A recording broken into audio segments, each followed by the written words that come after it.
Hello friend, स्वागत है आप सभी का हमारे इस यूट्यूब चैनल मेजर टारगेट पर। तो दोस्तों, आज के इस वीडियो में हम लोग क्लास 10 के हिंदी के काफ़ी ही महत्वपूर्ण 60 गेस ऑब्जर्व क्वेश्चंस को बताएंगे, जिनमें से बहुत सारे प्रश्न आपके फाइनल मैट्रिक बोर्ड परीक्षा में 100% लड़ेगा। और दोस्तों, ये सभी प्रश्न जो है ना आपके 22 फरवरी के एग्जाम के दिन 100% 100% आएगा, क्योंकि ये सभी क्वेश्चंस को जो है ना क्वेश्चंस बैंक मॉडल पेपर सभी किताब से जो है ना एनालिसिस करके बनाया गया है। इसीलिए दोस्तों, ये 60 क्वेश्चन को अच्छी तरह से याद कर लेना है। और दोस्तों, ये 60 क्वेश्चंस का फ्री ऑफ कॉस्ट पीडीएफ प्राप्त करना चाहते हैं तो आप लोग को लास्ट में वीडियो के अंत में बताएंगे कि आप लोग इनका पीडीएफ कैसे डाउनलोड कर पाइएगा। और दोस्तों, आज से रेगुलर डेली क्लास होगा, ठीक है। दिन में आपका 3 क्लास होगा, है ना। पहला क्लास आपका 6 बजे क्लास होगा, उसके बाद दूसरा क्लास जो होगा ना उसके बाद 1:30 बजे यानी कि 1 बजे क्लास होगा, उसके बाद तीसरा क्लास यहाँ पे आपका 7 बजे क्लास होने वाला है, ठीक है। ये तीनों क्लास को आप लोग याद रखिएगा। पहला क्लास 6 बजे, दूसरा क्लास 1 बजे, उसके बाद शाम में 7 बजे क्लास होगा, ठीक है। तो ये तीनों क्लास को अच्छी तरह से याद रखिएगा, ठीक है। क्या हुआ थी कि रेगुलर क्लास इसलिए नहीं हो रहा था क्योंकि मेरा सिस्टर का एग्जाम था, ठीक है, इंटर का। तो 1 से 10 तारीख के बीच मेरा सिस्टर का एग्जाम था, एग्जाम समाप्त हो चुका है। तो आज से रेगुलर क्लास होगा, तो आप लोग क्लास को शुरू से लेकर आखिरी तक करना है। एक एक क्वेश्चंस को अच्छी तरह से याद करते हुए जाना है। और दोस्तों, ये 60% में से अगर आपको जो भी प्रश्न अगर याद ना हो ना तो आप लोग को जो है ना फ्री ऑफ कॉस्ट पीडीएफ मिलेगा सभी सब्जेक्ट का। तो फटाफट से वीडियो को लाइक कर दीजिएगा। चैनल पर नए हैं ना तो प्लीज दोस्तों चैनल को सब्सक्राइब करके बेल आइकन को प्रेस करके ऑल पर जरूर सेलेक्ट कर लीजिएगा। तो आइए शुरू करते हैं यहाँ पे आज के पहले नंबर प्रश्न से, जो कि मोस्ट इंपोर्टेंट है कि मोटर कार को किससे खतरा हो सकता है। काफी महत्वपूर्ण है। ऑप्शन ए में आपका दिया हुआ कासू से, या फिर मदन से, या फिर खोखा से, और ऑप्शन डी में आपका दिया इंजीनियर से। तो दोस्तों, मोटर कार को जो है ना खोखा से खतरा हो सकता है, यानी कि यहाँ पे हमारा ऑप्शन नंबर सी जो है ना बिल्कुल से उत्तर हो जाएगा। और दोस्तों, खोखा का जो दूसरा नाम है ना कासू है, साथ में इसे भी आप लोग को याद रखना है। अब चलिए दोस्तों देखते हैं यहाँ पे दूसरा प्रश्न, जो कि मोस्ट इंपोर्टेंट है कि सेन साहब की आंखों का तारा है, यानी कि सेन साहब की आंखों का तारा कौन है। ये भी प्रश्न बहुत ही महत्वपूर्ण है। तो दोस्तों, सेन साहब की जो आंखों का तारा है ना खोखा है, यानी कि यहाँ पे हमारा ऑप्शन नंबर बी जो है ना बिल्कुल से उत्तर हो जाएगा। चलिए देखते हैं यहाँ पे तीनों प्रश्न क्या करा है कि खोखा के दांत किसने तोड़े। मोस्ट इंपोर्टेंट है। तो दोस्तों, खोखा के दांत जो है ना मदन ने तोड़े, यानी कि यहाँ पे हमारा ऑप्शन नंबर ए जो है ना बिल्कुल से उत्तर हो जाएगा। और दोस्तों, मदन की उम्र क्या थी। तो दोस्तों, मदन की जो उम्र थी ना 5-6 साल की थी, ठीक है। कितना थी? 5-6 साल की थी। इसे आप लोग को याद रखना है। अब आइए दोस्तों देखते हैं यहाँ पे चौथा प्रश्न क्या करा है कि सब पुराने अच्छे नहीं होते, सब नए खराब नहीं होते हैं। यह पंक्ति है किनकी? विवेकानंद की, या फिर रामकृष्ण परमहंस की, या फिर हजारी प्रसाद द्विवेदी जी की, या फिर कालिदास की। तो दोस्तों, सब पुराने अच्छे नहीं होते और सब नए खराब नहीं होते। यह उक्ति है पंक्ति जो है ना मदन की है, सॉरी यहाँ पे कालिदास की है, यानी कि यहाँ पे हमारा ऑप्शन नंबर डी जो है ना बिल्कुल से उत्तर हो जाएगा। अब आइए दोस्तों देखते हैं यहाँ पे 5 नंबर प्रश्न क्या कराए कि स्वामी विवेकानंद ने वेदांतियों का वेदांती किसे कहा है। मोस्ट इंपोर्टेंट है। काफी बार गत वर्ष में ये प्रश्न पूछा जा चुका है। तो दोस्तों, स्वामी विवेकानंद ने वेदांतियों का वेदांती जो ना किसे कहा है। तो दोस्तों, यहाँ पे मैक्स मुलर को कहा है, यानी कि यहाँ पे हमारा ऑप्शन नंबर सी जो ना बिल्कुल से उत्तर हो जाएगा। अब आइए दोस्तों देखते हैं यहाँ पे छठा प्रश्न क्या कराए कि मैक्स मुलर ने कितने वर्ष की अवस्था में लिपंजिंग विश्वविद्यालय में संस्कृत का अध्ययन प्रारंभ किया। ऑप्शन ए में आपको दे 15 वर्ष की अवस्था में, या फिर 16 वर्ष की अवस्था में, फिर 17 वर्ष की अवस्था में, या फिर 18 वर्ष की अवस्था में। तो दोस्तों, यहाँ पे देखिएगा मैक्स मुलर जी ने जो है ना ये 18 वर्ष की अवस्था में लिपंजिंग विश्वविद्यालय में संस्कृत का अध्ययन प्रारंभ किया। कितने? 18 वर्ष की अवस्था में। यहाँ पे ऑप्शन डी जो है ना बिल्कुल सही उत्तर हो जाएगा। अब आइए दोस्तों देखते हैं यहाँ पे 7वां प्रश्न क्या कराए कि मैक्स मुलर का जन्म कब हुआ। मोस्ट इंपोर्टेंट है। तो दोस्तों, मैक्स मुलर का जो जन्म हुआ था ना कब हुआ था? 6 दिसंबर 1823 में हुआ था, यानी कि यहाँ पे हमारा ऑप्शन नंबर डी जो है ना बिल्कुल सही उत्तर हो जाएगा। चलिए देखते हैं यहाँ पे नेक्स्ट प्रश्न क्या कराए कि सर विलियम जोन्स ने भारत की यात्रा कब की थी। काफी महत्वपूर्ण है। तो दोस्तों, सर विलियम जोन्स ने भारत की जो यात्रा की थी ना कब की थी? 1783 ईस्वी में की थी। इसे आप लोग को याद रखना है। ये भी प्रश्न जो है ना बहुत ही महत्वपूर्ण है आपके फाइनल मैट्रिक बोर्ड परीक्षा के लिए। यहाँ पे हम लोग जितने भी क्वेश्चंस को सिलेक्ट किए ना 60 ऑब्जर्व जो क्वेश्चंस को सिलेक्ट किए हैं सभी प्रश्न को एनालिसिस करके गेस किया गया है, जो आपके फाइनल मैट्रिक बोर्ड परीक्षा में 100% गेसिंग प्रश्न है। इसलिए एक एक क्वेश्चन को अच्छी तरह तरह से याद करते हुए जाना है। तो दोस्तों देखिएगा नेक्स्ट प्रश्न क्या कर रहा है कि किसके अध्ययन क्षेत्र में भारत के कारण नवजीवन का संचार हो चुका है। तो ऑप्शन ए में आपका विधि शास्त्र या फिर नीति कथा या फिर भाषा विज्ञान या फिर दैवत विज्ञान। तो दोस्तों यहाँ पे आप सबको बता देते हैं कि किसके अध्ययन क्षेत्र में भारत के कारण नवजीवन का संचार हो चुका। तो दोस्तों देखिएगा यहाँ पे जो है ना यहाँ पे ऑप्शन कौन सा होगा राइट आंसर, ये आप सबको बताना है। तो दोस्तों यहाँ पे जो है ना ऑप्शन ए में आपका दिया विधि शास्त्र या फिर नीति कथा या फिर भाषा विज्ञान, और ऑप्शन डी में आपका दिया हुआ है ऑप्शन डी में आपका दिया दैवत विज्ञान। तो दोस्तों इसका राइट आंसर आपको लोग को क्या लगता है, आप लोग जो है ना इसका वीडियो में कमेंट करके बताइए, क्योंकि ये क्वेश्चन जो है ना हमें थोड़ा कन्फ्यूजन मतलब लग रहा है। ठीक है, चलिए देखते हैं यहाँ पे नेक्स्ट क्वेश्चन की ओर जब तक बढ़ते हैं, क्योंकि सभी प्रश्न जो है ना काफी महत्वपूर्ण है। देखिएगा क्वेश्चन से है कि सब पुराने अच्छे नहीं होते और सब नए खराब नहीं होते हैं, ऐसा किसने कहा, काफी महत्वपूर्ण है। तो दोस्तों सब पुराने अच्छे नहीं होते और सब नए खराब नहीं होते हैं, ऐसा जो है ना किसने कहा था, पतंजलि ने या फिर कालिदास ने या फिर ऑप्शन सी में आपका दिया हुआ है वात्स्यायन ने या फिर कबीर ने। तो दोस्तों यहाँ पे कालिदास ने ऐसा कहा था, ऑप्शन नंबर बी जो है ना बिल्कुल सही उत्तर हो जाएगा।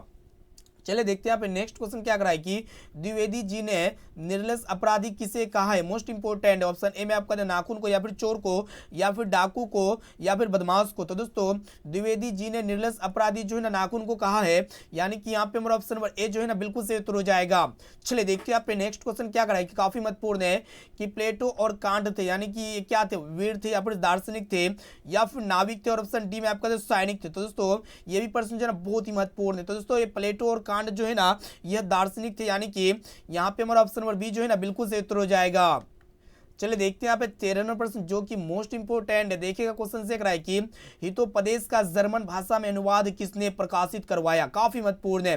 तो यहाँ पे ऑप्शन ए में आपको महात्मा गांधी जी ने या फिर मैक्स मुलर ने या फिर गुणाकर मूले ने या फिर अमरकांत ने। तो दोस्तों यहाँ पे आप सबको बता देते हैं हितोपदेश का जर्मन भाषा में जो अनुवाद किया था ना, किसने किया था, मैक्स मुलर जी ने किया था, यानी कि यहाँ पे हमारा ऑप्शन नंबर बी जो है ना बिल्कुल सही उत्तर हो जाएगा। अब आइए दोस्तों देखते हैं यहाँ पे 14वां प्रश्न क्या कर रहा है कि मैक्स मुलर ने कालिदास की किस पुस्तक का जर्मन भाषा में अनुवाद किया। तो यहाँ पे देखिए काफी महत्वपूर्ण है। तो यहाँ पे आप सबको बता देते हैं मैक्स मुलर ने कालिदास की जो है ना मेघदूत पुस्तक का जर्मन भाषा में अनुवाद किया, यानी कि यहाँ पे हमारा ऑप्शन नंबर सी जो है ना बिल्कुल सही उत्तर हो जाएगा। चलिए देखते हैं यहाँ पे 15वां प्रश्न जो कि मोस्ट इंपोर्टेंट है, नख यानी कि नाखून किसका प्रतीक है। तो दोस्तों ये नख जो प्रतीक होता है ना किसका होता है, मानवता का होता है या फिर पशुता का होता है या फिर दोनों का होता है, और ऑप्शन डी में आपका इनमें से कोई नहीं। तो दोस्तों नख यानी कि नाखून जो प्रतीक है ना ये पशुता का प्रतीक है, यानी कि यहाँ पे हमारा ऑप्शन नंबर बी जो है ना बिल्कुल सही उत्तर हो जाएगा। अब आइए दोस्तों देखते हैं यहाँ पे 16वां प्रश्न क्या कर रहा है कि दधीची की हड्डी से क्या बना था। तो दोस्तों दधीची की हड्डी से जो बना था ना इंद्र का वज्र बना था, इसे आप लोग को याद रहना चाहिए। यहाँ पे ऑप्शन सी जो है ना बिल्कुल सही उत्तर हो जाएगा। चलिए देखते हैं यहाँ पे 17वां प्रश्न क्या कर रहा है कि हजारी प्रसाद द्विवेदी का जन्म कब हुआ था। तो दोस्तों हजारी प्रसाद द्विवेदी जी का जो जन्म हुआ था ना कब हुआ था, 1907 ईस्वी में हुआ था, यानी कि यहाँ पे हमारा ऑप्शन नंबर बी जो है ना बिल्कुल सही उत्तर हो जाएगा। अब आइए फ्रेंड देखते हैं यहाँ पे 18 नंबर प्रश्न को देखिएगा जो कि मोस्ट इंपोर्टेंट है कि सहजात विवृतियों किसे कहते हैं। तो दोस्तों सहजात विवृतियाँ किसे कहते हैं वही आप सबको बताना है। तो दोस्तों सहजात विवृतियाँ जो कहते हैं ना अनजान स्मृतियों को कहते हैं, यानी कि यहाँ पे हमारा ऑप्शन नंबर बी जो है ना बिल्कुल सही उत्तर हो जाएगा। चलिए देखते हैं यहाँ पे 19वां प्रश्न क्या कर रहा है कि द्विवेदी जी से किसने पूछा था कि नाखून क्यों बढ़ते, मोस्ट इंपोर्टेंट है। तो दोस्तों ऑप्शन ए में आपको लड़के ने या फिर लड़की ने या फिर पत्नी ने या फिर नौकर ने। तो दोस्तों द्विवेदी जी से किसने पूछा था कि नाखून क्यों बढ़ते हैं, तो दोस्तों लड़की ने पूछा था, यानी कि यहाँ पे हमारा ऑप्शन नंबर बी जो है ना बिल्कुल सही उत्तर हो जाएगा। चलिए देखते हैं यहाँ पे 20वां प्रश्न क्या कर रहा है कि नाखून क्यों बढ़ते हैं पार्ट में बूढ़े ने सबसे बड़ी चीज किसे माना है। तो यहाँ पे प्रेम या फिर क्रोध को या फिर भय को या फिर घृणा को। तो दोस्तों प्रेम को माना है, इसे आप लोग को याद रखना है। चलिए देखते हैं यहाँ पे नेक्स्ट प्रश्न है जो कि मोस्ट इंपोर्टेंट है। तो दोस्तों प्रश्न ये कराए कि देखिएगा कि किस देश के लोग बड़े बड़े नख यानी कि नाखून पसंद करते हैं। तो दोस्तों यहाँ पे आप सब बता देते हैं गौर देश के लोग जो है ना बड़े बड़े नख यानी कि नाखून पसंद करते हैं। यहाँ पे हमारा ऑप्शन नंबर डी जो है ना बिल्कुल सही उत्तर हो जाएगा। अब चलिए फ्रेंड देखते हैं यहाँ पे नेक्स्ट प्रश्न जो कि काफी महत्वपूर्ण है, क्वेश्चंस को जो है ना अच्छी तरह से याद करते हुए जाना है। तो चलिए बढ़ चलते हैं नेक्स्ट प्रश्न की ओर। देखिएगा क्वेश्चन से कराए कि देखिएगा कि पुराने का मुंह सब समय वांछनीय ही नहीं होता। यह पंक्ति किस शीर्षक पाठ की है? मोस्ट इंपोर्टेंट है। तो यहाँ पे देखिएगा नाखून क्यों बढ़ते हैं, या फिर बहादुर के, या फिर मछली की, या फिर नागरी लिपि की। तो दोस्तों यहाँ पे ये जो है ना, ये जो पंक्ति है, ये जो है ना किस पाठ से लिया गया वही आप सबको बताना है। तो दोस्तों पुराने कामों सब समय वांछनीय ही नहीं होता, यह पंक्ति जो लिया गया है ना, कहाँ से लिया गया है वही आप लोग को बताना है। तो दोस्तों यहाँ पे सभी ऑप्शंस को देखिएगा। ऑप्शन ए में नाखून क्यों बढ़ते हैं, बहादुर, या फिर मछली, या फिर नागरी लिपि। तो दोस्तों ये जो लिया गया है, कहाँ से लिया गया है, मतलब नाखून क्यों बढ़ते हैं, ऑप्शन नंबर ए जो है ना बिल्कुल से उत्तर हो जाएगा।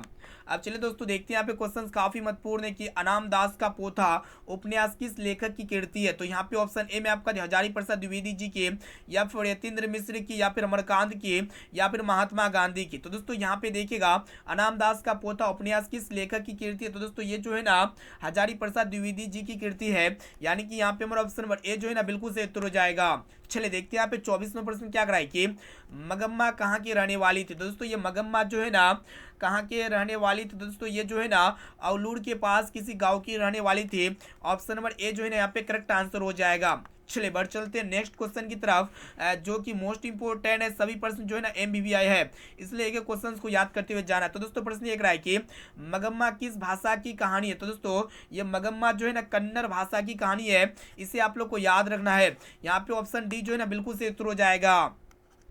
अब आइए फ्रेंड देखते हैं यहाँ पे 26वां प्रश्न क्या कर रहा है कि मगम्मा मिठाई किसके लिए ले जा रही थी। तो दोस्तों मगम्मा मिठाई जो है ना ये पोते के लिए लेके जा रही थी, यानी कि यहाँ पे हमारा ऑप्शन नंबर ए जो है ना बिल्कुल से उत्तर हो जाएगा।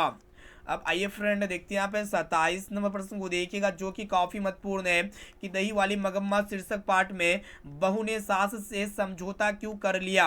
ऑप्शन ए में आपको डर से, या फिर प्रेम से, या फिर मजबूरी से, या फिर शौक से। तो दोस्तों यहाँ पे देखिएगा जो दही वाली मगम्मा शीर्षक पाठ है ना, बहू ने सास से समझौता क्यों कर लिया। तो दोस्तों डर से कर लिया, यानी कि यहाँ पे हमारा ऑप्शन नंबर ए जो है ना बिल्कुल से उत्तर हो जाएगा।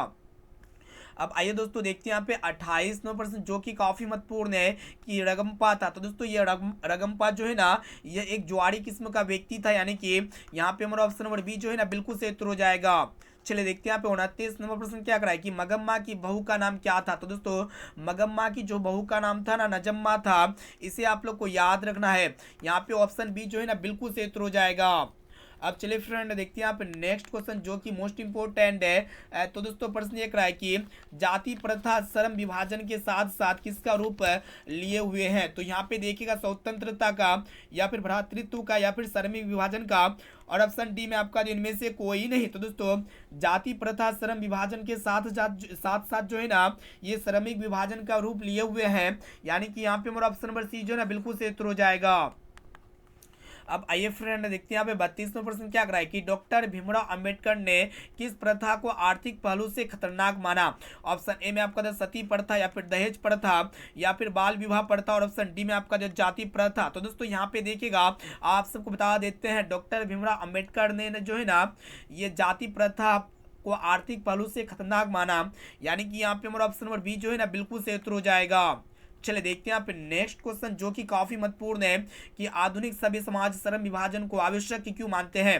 दोस्तों आधुनिक सभ्य समाज श्रम विभाजन को आवश्यक कार्य कुशलता के लिए मानते हैं, यानी कि यहाँ पे हमारा ऑप्शन नंबर ए जो है ना बिल्कुल से उत्तर हो जाएगा।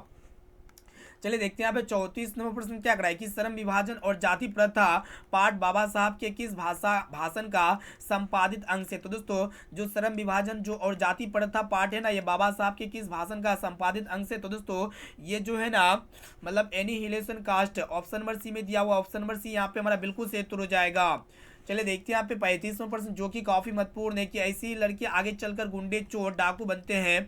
यह पंक्ति कहानी के किस पात्र ने कही है। ऑप्शन ए में आपको सेन साहब की धर्म पत्नी ने, या फिर गिरधर ने, या फिर सेन साहब ने, या फिर सोफर ने। तो दोस्तों यहाँ पे आपसे बताना है कि ऐसे लड़के आगे चलकर गुंडे चोर डाकू बनते हैं, यह पंक्ति जो है ना सेन साहब की है, यानी कि यहाँ पे हमारा ऑप्शन नंबर सी जो है ना बिल्कुल से उत्तर हो जाएगा। अब आइए फ्रेंड देखते हैं यहाँ पे 36वां प्रश्न क्या कराए कि सेन साहब अपने पुत्र खोखा को क्या बनाना चाहते हैं। तो दोस्तों सेन साहब अपने पुत्र खोखा को जो है ना बिजनेसमैन या फिर इंजीनियर बनाना चाहते हैं। ऑप्शन नंबर ए जो है ना यहाँ पे हमारा बिल्कुल से उत्तर हो जाएगा। चले देखते हैं यहाँ पे नेक्स्ट क्वेश्चन क्या करा है कि नागरी लिपि शीर्षक निबंध के निबंधकार कौन है। तो दोस्तों नागरी लिपि शीर्षक निबंध के जो निबंधकार है ना कौन है वही आप सबको बताना है। तो दोस्तों मतलब कौन है यहाँ पे देखिएगा ऑप्शन ए में आपको तो गुणाकर मूले, या फिर रामचंद्र शुक्ल, या फिर डॉक्टर भोलानाथ तिवारी, या फिर बाबूराम सक्सेना। तो दोस्तों नागरी लिपि शीर्षक निबंध के जो निबंधकार है ना गुणाकर मूले है, इसे आप लोग को याद रखना है। अब आइए फ्रेंड देखते हैं यहाँ पे 38वां प्रश्न क्या कराए कि ईसा की 14वीं-15वीं सदी के विजयनगर के शासकों ने अपने लेखों की लिपि को क्या कहा है। काफी महत्वपूर्ण है दोस्तों, क्या कहा है, नंदी नागरी लिपि कहा है, यानी कि यहाँ पे हमारा ऑप्शन नंबर ए जो है ना बिल्कुल सही उत्तर हो जाएगा। अब आइए फ्रेंड देखते हैं यहाँ पे 39 नंबर प्रश्न क्या कराए कि हिंदी लिपि लिखी जाती है, मोस्ट इंपोर्टेंट है, गत वर्ष में बहुत बार पूछा जा चुका है। तो दोस्तों ये हिंदी लिपि जो लिखी जाती है देवनागरी लिपि में लिखी जाती है, इनके अलावा मराठी भाषा भी जो है ना देवनागरी लिपि में ही लिखी जाती है।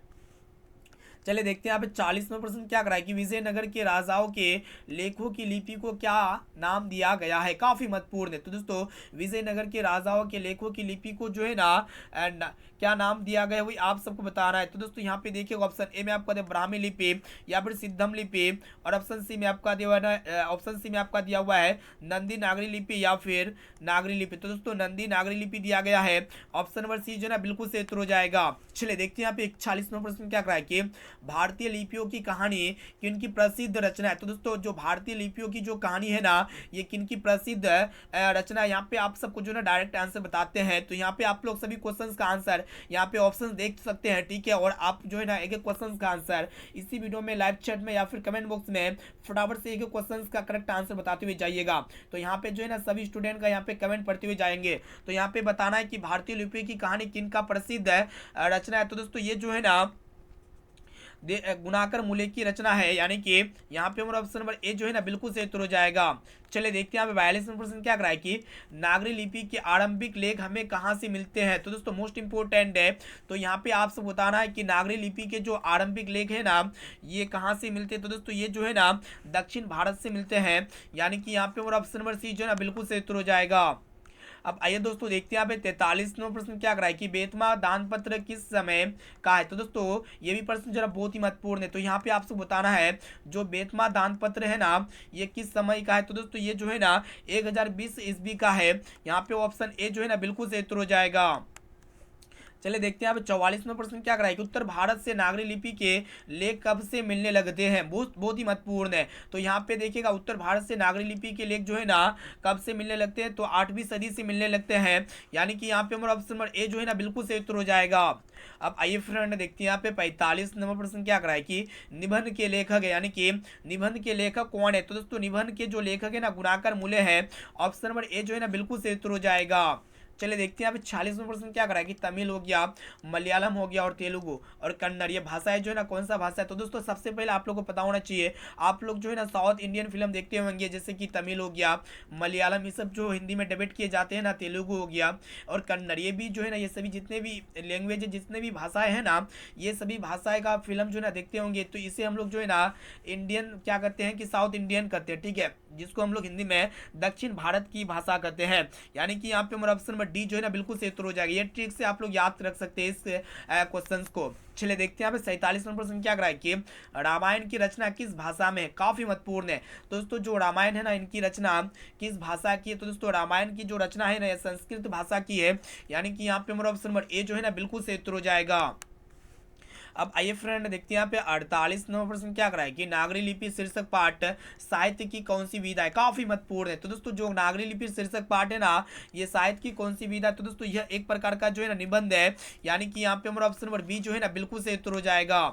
अब आइए फ्रेंड देखते हैं यहाँ पे 49 नंबर प्रश्न क्या कराए कि दक्षिण भारत की नागरी लिपि क्या कहलाती है। काफी महत्वपूर्ण है। तो दोस्तों जो दक्षिण भारत की जो नागरी लिपि है ना ये क्या कहलाती है। तो दोस्तों ये जो है ना नंदी नागरी लिपि कहलाती है, यानी कि यहाँ पे हमारा ऑप्शन नंबर सी जो है ना बिल्कुल सही उत्तर हो जाएगा। अब आइए फ्रेंड देखते हैं यहाँ पे 50 नंबर प्रश्न क्या कराए कि 10वीं-11वीं सदी में किस रचना ने भारत यूरोप के बीच व्यापार संबंध के बारे में बताया। तो दोस्तों यहाँ पे 4 ऑप्शन है, जिनमें से यहाँ पे ऑप्शन सी में आपका दिया हुआ है पद्मावत, यानी कि यहाँ पे हमारा ऑप्शन नंबर सी जो है ना बिल्कुल सही उत्तर हो जाएगा।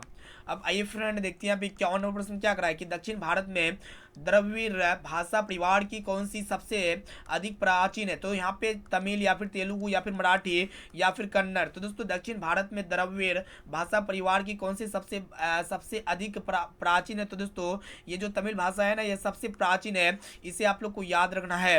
अब आइए फ्रेंड देखते हैं यहाँ पे 52 प्रश्न क्या करा है कि सरपाद की कीर्ति, यानी कि सरपाद जो ना किसकी कीर्ति है। तो दोस्तों ये दोहा कोश की कीर्ति है, इसे आप लोग को याद रखना है। यहाँ पे ऑप्शन ए जो है ना बिल्कुल सही उत्तर हो जाएगा।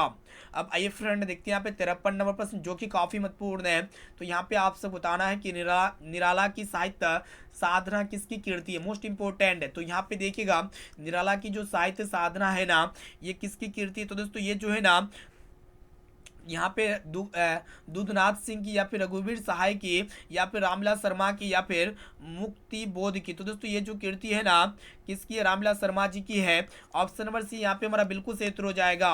चलिए देखते हैं यहाँ पे 54 प्रश्न क्या करा है कि इस कहानी के लेखक रामविलास शर्मा का जन्म कब हुआ। काफी महत्वपूर्ण है। तो दोस्तों कहानी के लेखक रामविलास शर्मा जी का जो जन्म हुआ था ना 10 अक्टूबर 1912 में हुआ था, यानी कि यहाँ पे हमारा ऑप्शन नंबर ए जो है ना बिल्कुल सही उत्तर हो जाएगा। चलिए देखते हैं यहाँ पे 55 नंबर प्रश्न जो कि मोस्ट इंपोर्टेंट है कि इस कहानी के लेखक रामविलास शर्मा का जन्म कहाँ हुआ था, कहाँ पे हुआ था, ये आप सबको बताना है। तो दोस्तों इनका जन्म जो हुआ था ना उजगांव सानी में हुआ था। यहाँ पे ऑप्शन सी जो है ना बिल्कुल सही उत्तर हो जाएगा। चलिए देखते हैं यहाँ पे 56 नंबर प्रश्न क्या करा है कि बिरजू महाराज के चाचा का क्या नाम था। तो दोस्तों बिरजू महाराज के जो चाचा जी का नाम था ना, क्या नाम था। तो दोस्तों बिरजू महाराज के जो चाचा का नाम था शंभू महाराज था, यानी कि यहाँ पे हमारा ऑप्शन नंबर ए जो है ना बिल्कुल सही उत्तर हो जाएगा। चलिए देखते हैं यहाँ पे 57 प्रश्न क्या कराए कि शंभू महाराज जी बिरजू महाराज के कौन थे। तो दोस्तों शंभू महाराज बिरजू महाराज के जो है ना कौन थे। तो दोस्तों मतलब यहाँ पे मौसा थे या फिर भाई थे या फिर चाचा थे या फिर आपका ऑप्शन डी में आपका दिया पिता थे। तो दोस्तों यहाँ पे देखिएगा यहाँ पे जो है ना मतलब क्या करेक्ट आंसर होना चाहिए यहाँ पे ऑप्शन, अगर हम लोग एक यहाँ पे मौसा भाई या फिर चाचा या फिर पिता। तो दोस्तों इसका राइट आंसर क्या लगता है, आप लोग कमेंट करके बताइएगा इसका करेक्ट आंसर क्या होना चाहिए। देखते हैं यहाँ पे नेक्स्ट क्वेश्चन। तो दोस्तों प्रश्न ये कराए कि बिरजू महाराज ने ठुमरिया किससे सीखे। तो दोस्तों बिरजू महाराज ने ठुमरिया जो सीखी है ना अम्मा से सीखी है, यानी कि यहाँ पे हमारा ऑप्शन नंबर ए जो है ना बिल्कुल सही उत्तर हो जाएगा। चलिए देखते हैं यहाँ पे नेक्स्ट क्वेश्चन क्या कराए कि बिरजू महाराज ने कितने प्रोग्राम करके बाबूजी की 10वीं और 13वीं करवाई। काफी महत्वपूर्ण है। तो दोस्तों बिरजू महाराज ने 2 प्रोग्राम करके बाबूजी की 10वीं और 13वीं करवाई, यानी कि यहाँ पे हमारा ऑप्शन नंबर ए जो है ना बिल्कुल सही उत्तर हो जाएगा। चलिए दोस्तों देखते हैं यहाँ पे आज का लास्ट और अंतिम प्रश्न जो कि काफी महत्वपूर्ण है। तो दोस्तों प्रश्न ये कराए कि बिरजू महाराज को तालीम किससे मिली। तो दोस्तों बिरजू महाराज को तालीम जो मिली ना किससे मिली वही आप सबको बताना है। तो दोस्तों बाबूजी से मिले, यानी कि यहाँ पे ऑप्शन बी जो है ना बिल्कुल सही उत्तर हो जाएगा। तो दोस्तों यहाँ पे हम लोग फाइनली क्लास 10 के हिंदी के काफी महत्वपूर्ण 60 गेस ऑब्जर्व क्वेश्चन को पढ़ चुके हैं, जिनमें से बहुत सारे प्रश्न आपके फाइनल मैट्रिक बोर्ड परीक्षा में 100% पूछे जाएंगे। और दोस्तों ये 60 प्रश्न का अगर आप लोग को PDF प्राप्त करना चाहते हैं ना, तो आप लोग को गूगल में सिंपली सर्च करना पड़ेगा measuretarget.co.in। ठीक है, तो दोस्तों जैसे यहाँ पे measuretarget.co.in लिखते हैं ना, तो आप लोग को एक नया इंटरफेस आएगा। वहाँ पे क्लिक करके आप लोग PDF डाउनलोड के बटन पे क्लिक करके जो है ना इनका PDF आप लोग फ्री में डाउनलोड कर सकते हैं। और दोस्तों अभी तक वीडियो को लाइक नहीं किया ना, तो प्लीज़ दोस्तों फटाफट से वीडियो को लाइक कर दीजिएगा। चैनल पर नए हैं ना, तो प्लीज़ दोस्तों चैनल को सब्सक्राइब करके बेल आइकन को प्रेस करके ऑल पर जरूर सेलेक्ट कर लीजिएगा, ताकि फ्यूचर में जब भी कोई लाइव क्लास हो ना तो आपको हमेशा नोटिफिकेशन मिलता रहे। और दोस्तों इस वीडियो को अपने दोस्तों में ज़्यादा से ज़्यादा शेयर कीजिए, ताकि सभी स्टूडेंट जो है ना बोर्ड परीक्षा में काफ़ी अच्छे मार्क्स से पास आउट हो पाए। और दोस्तों क्लास का टाइम आप लोग एक बार फिर से बता देते हैं, रेगुलर क्लास होगा और रेगुलर कल से जो है ना मॉर्निंग टाइम में 6 बजे क्लास होगा, उसके बाद दोपहर में 1 बजे क्लास होगा, उसके बाद शाम में 7 बजे क्लास होगा। ये क्लास जो है ना आपका एग्जाम तक चलता रहेगा रेगुलर। तो आप लोग जो है ना क्लास में रेगुलर जुड़िएगा, ठीक है। और ज़्यादा से ज़्यादा वीडियो को शेयर कीजिएगा, ताकि सभी स्टूडेंट जो है ना बोर्ड परीक्षा में काफ़ी अच्छे मार्क्स से पास आउट हो सके। तो दोस्तों फिर मिलते हैं जल्द ही अगले वीडियो पे। आज के लिए इतना ही। क्लास का टाइम हो रहा है अभी।